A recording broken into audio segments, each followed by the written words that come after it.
ఈసారి తెలుగు రాష్ట్రాలను వర్షాలు కుమ్మేయబోతున్నాయి. తెలుగు రాష్ట్రాల్లో ఈసారి భారీ వర్షాలు నమోదయ్యే అవకాశాలు ఉన్నాయని వాతావరణ శాఖ చెప్తోంది. ఇప్పటికే తెలుగు రాష్ట్రాల్లో భారీగా వర్షాలు కురుస్తూ ఉన్నాయి. ఈ వర్షాల ప్రభావం ఎలా ఉండబోతోంది, ఏ ఏ జిల్లాలలో భారీ వర్షాలు కురవబోతున్నాయో ఇప్పుడు నేను మీకు చెప్పబోతున్నాను. రేపు ఎల్లుండి ఆంధ్రప్రదేశ్ తెలంగాణలలో భారీ వర్షాలు కురవబోతున్నాయి.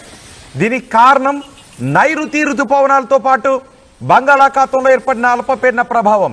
బంగాళాఖాతంలో అల్పపీడనం, నైరుతి ఋతుపవనాలు కలిసి తెలుగు రాష్ట్రాల్లో భారీ వర్షాలను కురిపించబోతున్నాయి. మరోవైపు బంగాళాఖాతంలో ఏర్పడిన అల్పపీడనంపై వాతావరణ శాఖ ఎప్పటికప్పుడు ట్రాక్ చేస్తుంది, ఆ సమాచారాన్ని అందిస్తూనే ఉంది. అల్పపీడన ప్రభావంతో తెలంగాణలో భారీ వర్షాలు కురుస్తున్నాయి.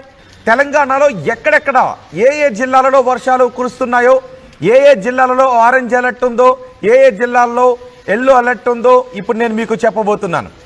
ఉత్తర తెలంగాణ జిల్లాలకు ఆరెంజ్ అలర్ట్ జారీ చేశారు. మరో 14 జిల్లాల్లో ఎల్లో అలర్ట్ జారీ చేశారు.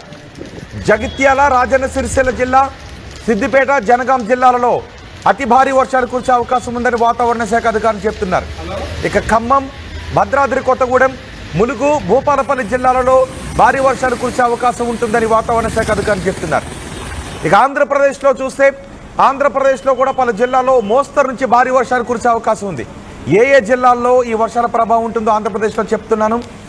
శ్రీకాకుళం, విజయనగరం, పార్వతీపురం మన్యం, అల్లూరు సీతారామరాజు, విశాఖపట్నం, ఏలూరు, పల్నాడు, ప్రకాశం, నెల్లూరు, కర్నూలు, నంద్యాల, శ్రీ సత్యసాయి జిల్లాలలో ఓ మోస్తరు వర్షాలు కురిసే అవకాశం ఉంటుందని వాతావరణ శాఖ అధికారులు చెప్తున్నారు.